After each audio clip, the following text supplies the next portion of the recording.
Hello and welcome to World History B, Unit 8, Cold War in America. Alright, so the United States has been trying to contain the Soviet Union, but not just the Soviet Union, communism in any shape or form, no matter what country it's coming from, because the Soviet Union was not the only communist country, and definitely not the only powerful communist country. Down below you can see some of the different attitudes towards how these countries felt towards each other.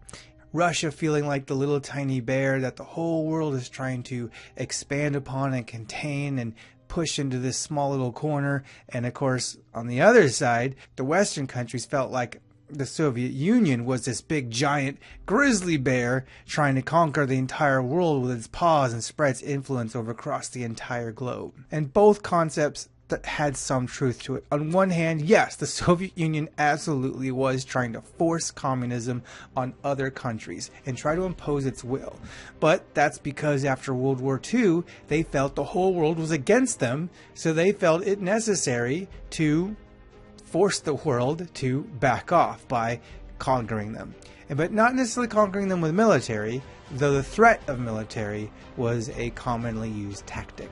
So coming back to America, we talked about the Warsaw Pact formed on the eastern side of the Iron Curtain. On the western side, we had NATO, the North Atlantic Treaty Organization, formed in 1949. This included Canada, the United States, and many other democratic allies. And of course, it was in direct opposition of the Warsaw Pact once the Warsaw Pact was formed in 1955. Now we're going to speed up to towards the end of the 50s going into the 60s. John F. Kennedy was the US president as of 1960. Just a couple years before, a man named Fidel Castro had taken over the island nation of Cuba, which is just 90 miles south of Florida. That's extremely close, and 1950s, 1960s technology made it very possible that missiles could be shot 90 miles or more, for sure. Now, why that's relevant is because Castro, feeling he had no friend, no ally in America, teamed up with the Soviet Union, because he knew the Soviet Union would welcome to have one ally in the West, because it had no allies. There's no other countries that were willing to work with the Soviet Union on America's side of the planet. Well, Cuba became that first one. And this made the Soviet Union feel quite safe, because not only did it have its buffer against Europe, but now it had a way of striking back at America. Because at that time, you couldn't shoot a missile across the world. There was no way they were going to get a nuclear missile to land on American shores, not from Russia. But they could from Cuba, and that would be the catalyst of the Cuban Missile Crisis. The Cuban Missile Crisis was set off when America realized that Cuba was in fact building missile silos to be able to shoot nuclear warheads at the United States. Now, the nuclear warheads weren't there yet. They were coming, they were on their way, and American spies found this out from Russia. So over here we have the leaders Nikita Khrushchev and Fidel Castro teaming up, and this was what they feared at the time, because from Cuba you could shoot missiles from this island to any of these locations up here. And so President Kennedy ordered a Cuban blockade. That means a line of Navy ships across this purple line here, blocking the way so that no Soviet ships with nuclear warheads could cross that line. Now the Soviet Union said, "Don't you dare.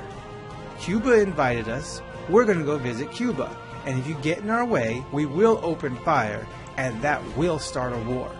And it would have. If either side had opened fire on each other, World War III would have happened right there, right then. And so for 13 days, neither side backed down. The Soviet ships kept moving closer and closer and closer and closer to the line. And people in both countries really did believe this is it. Nuclear war. We're going to have it. Schools actually started having nuclear bomb drills. They were a complete waste of time, because if one drops, there's nowhere to hide. But that's how freaked out people were, as they were starting to think like, oh my goodness, the end times are coming. But fortunately, right at the last minute, Khrushchev offered to scrap the bases, turn around, send the ships back home.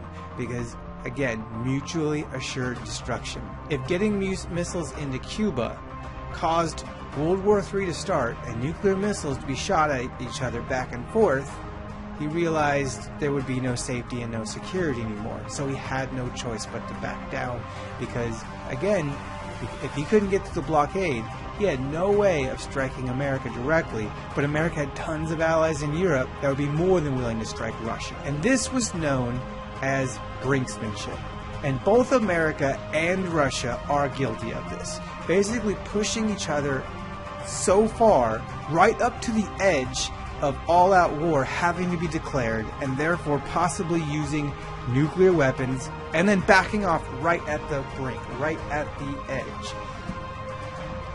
This went on for the entirety of the Cold War, all the way up until its end in 1991. And that's it. We're going to go more into the Cold War in the next few videos.